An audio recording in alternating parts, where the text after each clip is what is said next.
What ever, এই ছেলেকে আমার সুবিধার মনে হচ্ছে না। মিস তেনার সাথে এই ছেলের কী সম্পর্ক? এর আগেও একবার ওনাদের শপে এসেছিল সম্ভবত।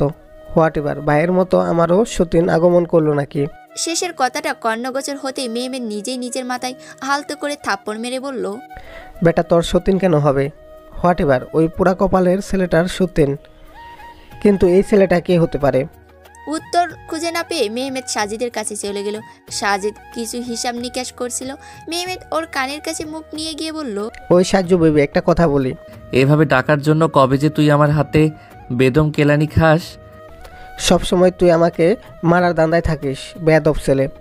হোয়াট এভার, এমন বডি বিল্ডার হয়ে কি ঘাস কাটলি? এখনও আমার না মেনে নেওয়া ভাবিকে পটাতে পারলি না। এসব বলার জন্য এখানে এসেছিস? না, হোয়াট এভার, যেটা বলার জন্য এসেছি সেটাই তো শুনছিস না। কি বলবি বল। আচ্ছা, কিছুক্ষণ আগে দুটো ছেলে আমার না মেনে নেওয়া ভাবির সব থেকে চলে গেল, ওদেরকে দেখছিস? ওই ছেলেগুলো কে হতে পারে? বিশেষ করে ওই নীল শার্ট পরা ছেলেটা, যে তুলনামূলক আমাদের বয়সী হবে। জানি না। হোয়াট এভার, তোর ভয় হচ্ছে না তো? যদি আমার না মেনে নেওয়া ভাবিকে পটিয়ে ফেলে? না, হচ্ছে না, কারণ তোর ভাবি ওই ছেলের সাথে খুব বেশি কথা বলেনি। অন্যান্য কাস্টমারদের সাথে যেমন মেপে মেপে কথা বলে ঠিক সেইভাবেই বলেছে। কিন্তু মিস তেনার সাথে একটু বেশি এলোমেলোভাবে কথা বলছে। কি বললি? হোয়াট এভার, আমার না মেনে নেওয়া ভাবির সাথে কথা কম বললেও তার বান্ধবীর সাথে বেশি কথা বললেও সেটা কি বলবি? ভবিষ্যৎ দুলাভাই হিসাবে তোর একটা দায়িত্ব আছে না? কি ব্যাপার বলতো? হঠাৎ আমার না হওয়া বউয়ের বান্ধবীদের নিয়ে এতটা যত্নশীল কবে থেকে হয়ে গেলি? কি যে বলিস না। হোয়াট এভার, জাস্ট জিজ্ঞাসা করলাম, আর কিছুই না। বলে মেহমেদ আর এক সেকেন্ডও দেরি না করে সাজিদের সামনে থেকে চলে গেল। সাজিদ সূক্ষ্ম নজরে কয়েক পলক ওর যাওয়ার দিকে তাকিয়ে থেকে চোখ সরিয়ে নিল। তানজিদ নিজের বাইকের পিছনে রিয়াদকে বসিয়েছে। হোর থেকে বদলা নেওয়ার জন্য তানজিদ সর্বোচ্চ স্পিডে বাইক চালাতে শুরু করলো। আচমকা স্পিড বেড়ে যাওয়ায় রিয়াদ পড়তে ধরেও কোনো মতে নিজেকে বাঁচিয়ে নিয়েছে।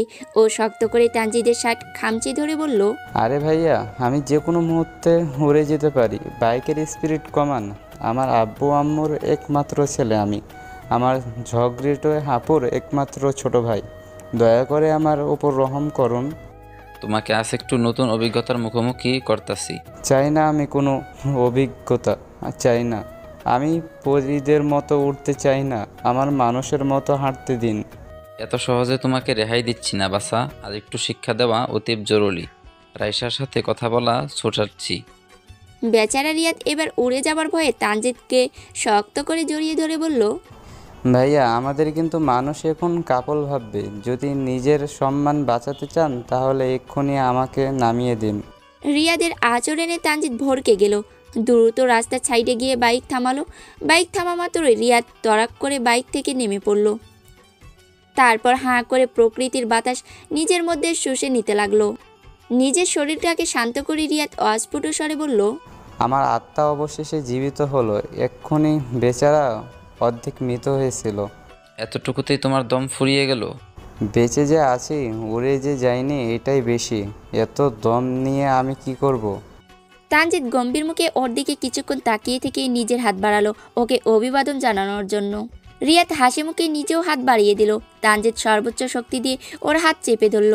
রিয়াদ ব্যথা পেয়ে চোখ মুখ কুঁচকে ফেলল, কিন্তু ভদ্রতার খাতিরে মুখে কোনো আওয়াজ করল না।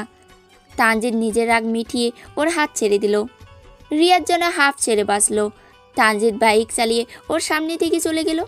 ওর যাওয়ার দিকে তাকিয়ে রিয়াদ বলতে লাগলো, আঙ্কেল থাকতে জীবনে আর কোনো বাইকে উঠবো না, আর আপনার সাথে তো স্বপ্ন হ্যান্ডকে করার কথা মাথাও আনবো না। ভাবাকে না জানি আর কার রাগ আমার ওপর ঝরলে। ভাইজান, আমি পাতলা পুতলা ছোট্ট একটা বাচ্চা, আর আমার সাথে কিনা এমন নির্যাতন ছিল। তানিয়া আপুর মতো আমারও বলতে ইচ্ছা করছে, এর হিসাব আমি পরকালে গিয়ে নিব। রাত 10টার দিকে রাইমা, তানিয়া আর রাইসা জরুরি তলবে বাসায় যাওয়ার জন্য প্রস্তুতি নিতে লাগলো। ওদের যেতে দেখে সিনু অসহায় কণ্ঠে বলল, তোদের সবাইকেই বাড়ির সবাই কত আদর করে, আর আমাকে দেয় কোনোদিনও আম্মু আব্বু একটু আগে ভাগে বাসায় যেতে বলে না। তোকে বরং বেশি আদর করে।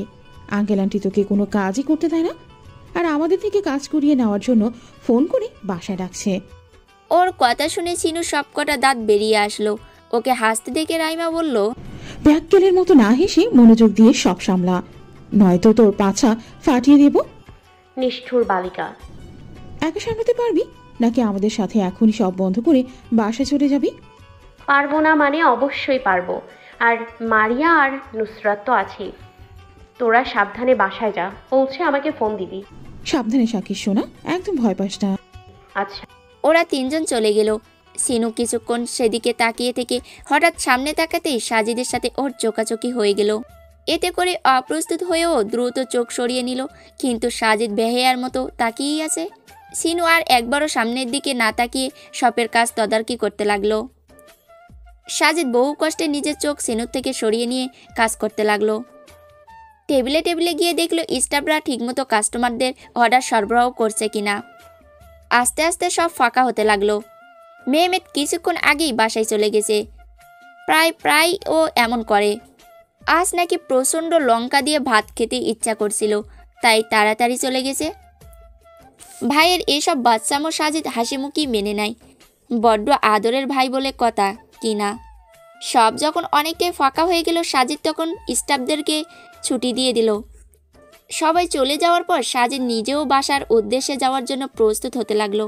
একটা গ্লাস সরিয়ে রাখার সময় হঠাৎ সামনে চোখ যেতেই ওর হাত থেমে গেল। মুখটা মুহূর্তেই রেগে রক্তিম হয়ে উঠল। সামনের শপে আবছা আলো ও দেখতে পেল একটা ছেলে আর একটা মেয়ে গভীর চুম্বনে লিপ্ত হয়ে আছে। শপে এই মুহূর্তে সিনু ছাড়া আর কারু থাকার কথা না। সাজিদ রাগ কন্ট্রোল করার জন্য হাত দিয়ে গ্লাসটাকে শক্ত করে চেপে ধরল। ফলশ্রুতিতে গ্লাসটা ভেঙে গিয়ে ওর হাত কেটে গলগল করে রক্ত ঝরতে লাগলো। সামনের দৃশ্য এখনও অপরিবর্তিত। সাজিদ রাগ কন্ট্রোল না করতে পেরে প্রচণ্ড আক্রোশে সেদিকে এগিয়ে যেতে লাগলো। শপের কাছাকাছি যেতেই ও পরিচিত একটা কণ্ঠস্বর শুনে থেমে গেল। সিনু বিপরীত পাশের রাস্তা দিয়ে কারোর সাথে ফোনে কথা বলতে বলতে আসতেছে। হ্যাঁ আম্মু, জরুরি কিছু দরকার পড়ে গিয়েছিল, জন্য আসতে দেরি হচ্ছে। এখন সব বন্ধ করে বাসায় যাব, তুমি কোনো টেনশন করো না। সিনুকে দেখতে সাজিদের ফুলে ওঠা রগগুলো স্বাভাবিক হয়ে গেল। ও লজ্জিত ভঙ্গিতে হেসে ফেলল। নিজের বোকামিতে দারুণ বিরক্ত হলো।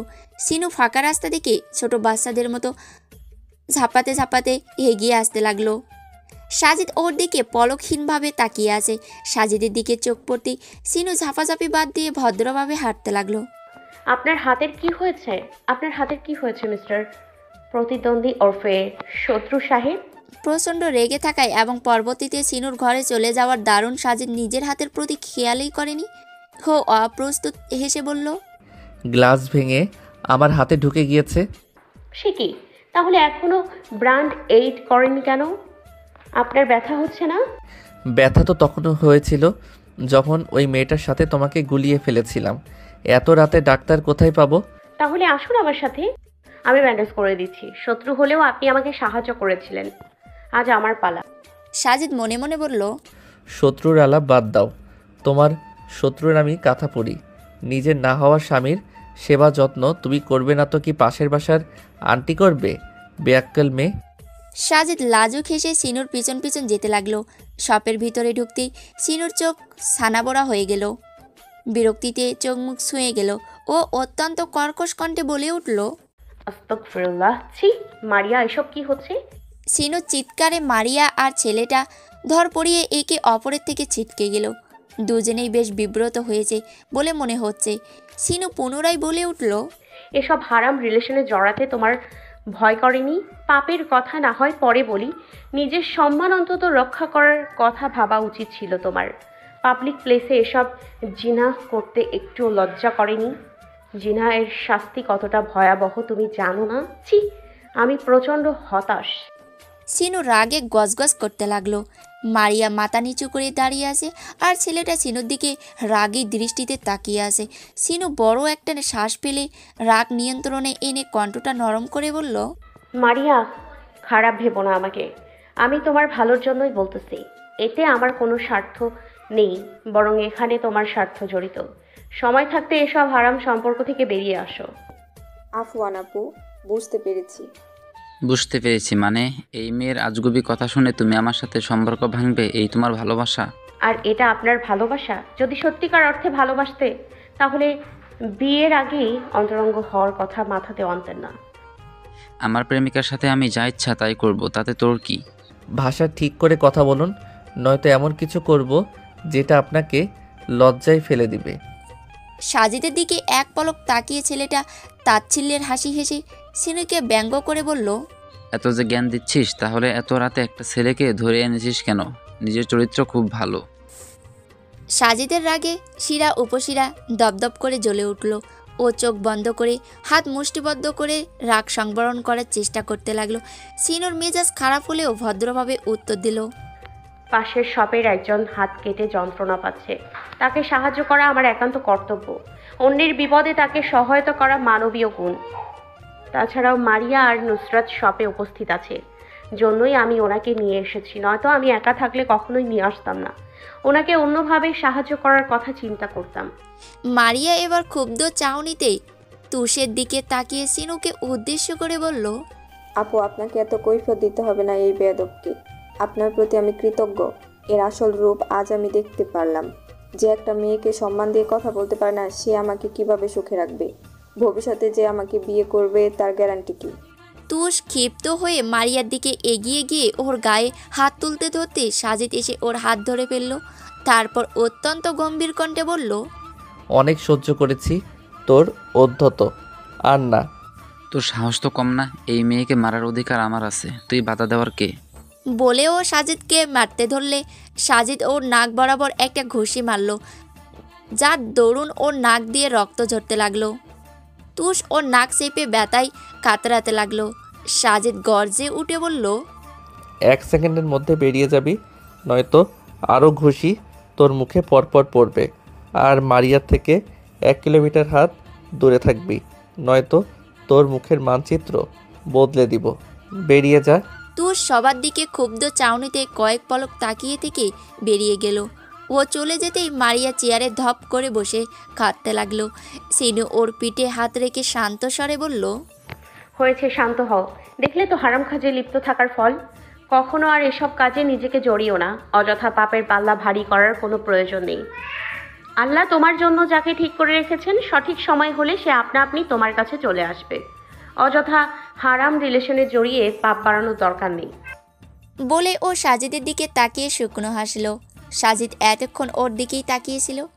ঘুষি মারার কারণে সাজিদের হাত থেকে আরও বেশি রক্ত গড়িয়ে পড়েছে। সেদিকে চোখ যেতেই সিনু ব্যস্ত হয়ে বলল, এসবের মাঝে আপনার হাতের কথা তো ভুলেই গিয়েছিলাম। আপনি বাইরে বসুন, আমি ফার্স্ট এইড বক্স নিয়ে আসছি। সাজিদ তৎক্ষণাৎ বাধ্য ছেলের মতো বাইরে গিয়ে বসে পড়ল। কিছুক্ষণের মধ্যে সিনু ফার্স্ট এইড বক্স নিয়ে বাইরে চলে আসলো। সিনু ওর দিকে সেটা বাড়িয়ে দিয়ে বলল, নিন, ব্যান্ডেজ করে নিন। আপনার কি কি দরকার বলুন, আমি বের করে দিচ্ছি। আমি 1 হাত দিয়ে ব্যান্ডেজ করব কিভাবে? তোমার আক্কেল কোথায় বেড়াতে গেছে? তাই তো, আপনি 1 হাত দিয়ে কিভাবে করবেন? এখন কি করি? সিনু বেশ অস্তিত্বে পড়ে গেল।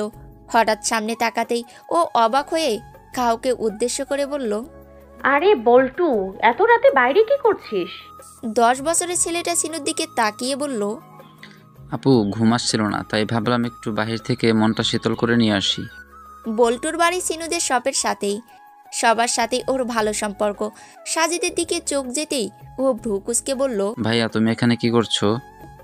সিনুর মাথায় হঠাৎ একটা বুদ্ধি আসলো। সাজিদ কিছু বলার আগেই ও উচ্ছ্বসিত কণ্ঠে বলল, তোকেই তো দরকার রে বল্টু, এদিকে একটু আয় তো। ওনার হাত কেটে গেছে। আমি যেভাবে যেভাবে বলছি সেভাবেই তুই ওনার ব্যান্ডেজ করে দে। বল্টু সাই জানিয়ে ওদের কাছে চলে গেল। সিনুর ইনস্ট্রাকশন অনুযায়ী বল্টু ব্যান্ডেজ করে দিতে লাগলো। সাজিদ অবিচল দৃষ্টিতে সিনুর মুখের দিকে তাকিয়ে আছে। আশেপাশে কি হচ্ছে সেদিকে ওর কোনো খেয়াল নেই। হঠাৎ হাতে ব্যথা অনুভূত হতেই সাজিদ মৃদু আর্তনাদ করে উঠল। ওর আর্তনাদে সিনু আর বল্টু দুজনেই চকিতে ওর দিকে তাকালো। বল্টুকে সাবধান করে দিয়ে সিনু সাজিদের ক্ষতে ফু দিতে লাগলো। সাজিদের ইচ্ছা করছে মুহূর্তটাকে এখানেই থামিয়ে দিতে, কিন্তু সেটা তো আর সম্ভব নয়। তাই কিছুক্ষণের মধ্যেই ব্যান্ডেজ করা সম্পূর্ণ হয়ে গেল। বল্টু হাই তুলতে তুলতে বলল, ব্যান্ডেজ করার কারণে আমার এখন প্রচণ্ড ঘুম পাচ্ছে। যা গিয়ে ঘুমিয়ে পড়ে। বল্টু চলে গেল। তখন এই মারিয়া আর নুসরাত বাসায় যাওয়ার জন্য বেরিয়ে গেল। ওদের বাড়ি অন্যদিকে, নয়তো সিনু ওদের সাথেই যেতে পারত। ওরা চলে যাওয়ার পর সিনু সব বন্ধ করলো। সাজিদ তখনও দাঁড়িয়ে। ওকে দেখে সিনু বলল, আপনি এখনো যাননি? তোমাকে এত রাতে একা রেখে কি? সমস্যা নেই, আপনি বাইক নিয়ে চলে যান, আমি যেতে পারবো। এই হাত দিয়ে বাইক চালাবো? আজ মনে হচ্ছে হেঁটে যেতে হবে। এত রাতে গাড়ি পাওয়ার কথা না। তোমার থেকে লিফট নেওয়ার জন্য দাঁড়িয়েছিলাম। আমার স্কুটি বর্তমানে গ্যারেজে আছে, তাই লিফট দেওয়া সম্ভব না। অবশ্য থাকলেও আপনাকে লিফট দিতাম না। কিন্তু আমি দিতাম। কিছু বললেন? না তো। আমাকেও মনে হচ্ছে আজ হেঁটেই যেতে হবে। চলো তোমাকে পৌঁছে দেই। যতদূর জানি আপনার বাসা তো এ পথে না, প্রতিদ্বন্দ্বী সাহেব। ঠিক জানো, তবে তোমাকে এত রাতে একা ছাড়তে পারবো না আমি। তাই কোনো আপত্তি করে লাভ নেই, চুপচাপ হাঁটা ধরো। সিনু আর সাজিদ নির্দিষ্ট দূরত্ব বজায় রেখে পাশাপাশি হাঁটতে লাগলো। দুজনেই নিশ্চুপ হয়ে আসে, শুধু থেমে থেমে ওদের পায়ের শব্দ ভেসে আসছে। সিনুদের বাসায় যাওয়ার পথেই একটা জঙ্গল আছে। দিনের বেলা অত্যন্ত মোহনীয় দৃশ্য মনে হলেও রাতে পুরো ভূতের রাজ্য বলে মনে হয়। তবে সেটা শুধু সিনুর মনে হয়, তানিয়াদের একটুও ভয় লাগে না এই জঙ্গলকে। জঙ্গলের কাছাকাছি আসতেই সিনুর ভয়ে গলা শুকিয়ে যেতে লাগলো, পায়ের গতি মন্তর হয়ে গেল। সাজিদ ওকে ধীরে হাঁটতে দেখে ভ্রু কুঁচকে বলল, কি হলো? পায়ের গতি কমিয়ে দিলে কেন? ওই জঙ্গলের সামনে দিয়ে যেতে আমার খুব ভয় করে। এই জঙ্গলকে কেউ ভয় পায়? এর চেয়েও কত ঘন আর গহীন জঙ্গলে মেহমেদ আর আমি ক্যাম্পেইন করেছি, রাতের বেলা থেকেছি, একটু ভয় লাগেনি। আপনারা এত সাহস কোথায় পান? আপনারা এত সাহস কোথায় পান? হ্যাঁ, তানিয়া, রাইমা, রাইসাও ভয় পায় না, তাহলে আমার এত ভয় করে কেন? আমার সাহসগুলো কোথায় লুকিয়ে আছে? তোমার ভয় পাওয়ার কারণটা কি? যদি কোনো জিন এসে আমাকে ধরে নিয়ে যায় তখন? আমি থাকতে দেখি কিভাবে তোমাকে নিয়ে যাওয়ার সাহস দেখায়। সিনু চকিতে অদ্ভুত দৃষ্টিতে সাজিদের দিকে কিছুক্ষণ তাকালো। ওর বলা কথাটা সিনুর মনে ক্ষণিকের জন্য অজানা এক অনুভূতির সৃষ্টি করলো, পর মুহূর্তে হারিয়েও গেল। জঙ্গলের সামনে আসতেই সাজিদের মাথায় একটা দুষ্টু বুদ্ধি আসলো। ও জঙ্গলের দিকে আঙ্গুল তাক করে ভয় জড়ানো কণ্ঠে বলল, ও ওটা কি? কে জানি এদিকে আসছে। সিনু ভয়ে জমে গেল। কয়েক সেকেন্ড বাকরুদ্ধ হয়েও জঙ্গলের দিকে তাকালো। তারপর বিকট আওয়াজে ভূত বলেও বোরকা খানিকটা উঁচু করে সাজিদকে রেখেই সামনের দিকে খুব জোরে দৌড়াতে লাগলো। সাজিদ পুরো আহাম্মক হয়ে ওর দৌড় দেখতে লাগলো। প্রায় অনেক দূর যাওয়ার পর সিনু দৌড় থামিয়ে পিছু ঘুরে চেঁচিয়ে বলল, প্রতিদ্বন্দ্বী সাহেব, দাঁড়িয়ে আছেন কেন? দ্রুত দৌড়ান, নয়তো জিনে ধরে নিয়ে যাবে। সাজিদ হাসবে না অবাক হবে বুঝতে পারছে না। নিজের হতভম্ব ভাব কাটিয়ে ও ধীর গতিতে দৌড়ে সিনুর কাছে চলে গেল। তারপর মৃদু হেসে বলল, তুমি এতটা ভয় পাবে জানলে এভাবে ভয় দেখানোর কথা ভাবতাম না। বিশ্বাস করো, তোমার চিৎকার আর দৌড় দেখে জিন বেচারাই হয়তো ভয় পালিয়েছে। আর হ্যাঁ, উসাইন বোল্টকে হারানোর সক্ষমতা তোমার আছে। এত জোরে দৌড়ানো কোথায় শিখেছো? পেছনে ভূত থাকলে যে কারোরই দৌড়ের গতি তরতরিয়ে বেড়ে যাবে। কেউ নেই ওখানে, আমি মজা করেছি। রাত জন্য বেঁচে গেলেন, নয়তো আপনাকে গাছের ডালে বেঁধে রাখতাম। ভয়ঙ্কর পরিকল্পনা। সিনু কোনো জবাব না দিয়ে পুনরায় হাঁটা শুরু করলো। সাজিদও ওর পাশাপাশি হাঁটতে লাগলো। বাড়ির কাছাকাছি আসতেই সিনু থেমে গেল। সাজিদ ভ্রু কুঁচকে বলল, থামলে যে? আবারও কোনো জঙ্গল আছে নাকি? না, আমার বাসা চলে এসেছে। কেন চলে এসেছে? কি কারণে চলে আসলো? কি বলছেন প্রতিদ্বন্দ্বী সাহেব? মাথা ঠিক আছে তো আপনার? কিছু না, ভিতরে যাও। আসুন, এক কাপ চা খেয়ে নিন। আমাকে এত কষ্ট করে পৌঁছে। আজ না, অন্য একদিন। অনেক রাত হয়েছে, গিয়ে ঘুমিয়ে পড়ো। আপনিও সাবধানে যাবেন, আর হ্যাঁ, ওই জঙ্গলটা তাড়াতাড়ি পার হবেন, নয়তো জিন এসে যেতে পারে। আমাকে জিন ধরবে না, তুমি নিশ্চিন্তে বাসায় যাও। জাজাকাল্লাহ আজকের জন্য, ফি আমানিল্লাহ। সাবধানে যাবেন। ফি আমানিল্লাহ। সিনু চলে গেল। ও বাসার ভিতরে প্রবেশ না করা পর্যন্ত সাজিদ দাঁড়িয়ে থাকলো। তারপর মাথা চুলকে বলল, পথটা আর একটু দীর্ঘ হলে তো ক্ষতি ছিল না। আজ কাঠফাটা রোদ উঠেছে। অসহ্য গরমে জীবন দুর্বিষহ হয়ে গেছে সবার। ফ্যানের বাতাসও এই গরম কমাতে পারছে না। তাই সিনু শপ থেকে বাইরে বেরোলো। শপের আশেপাশের গাছগাছালি থেকে মৃদু বাতাস থেমে থেমে আসছে, যেটা ফ্যানের বাতাসের চেয়ে বেশ আরামদায়ক। ওরা তিনজনও একটু পরপর ওর কাছে চলে আসলো। শরীর কিছুটা ঠান্ডা করার পর তানিয়া সিনুর দিকে তাকিয়ে বলল, ও হ্যাঁ, একটা কথা তো জিজ্ঞেস করতে মনেই ছিল না। কাল ওই জঙ্গলের সামনে দিয়ে তুই স্কুটি চালিয়ে কিভাবে গিয়েছিস?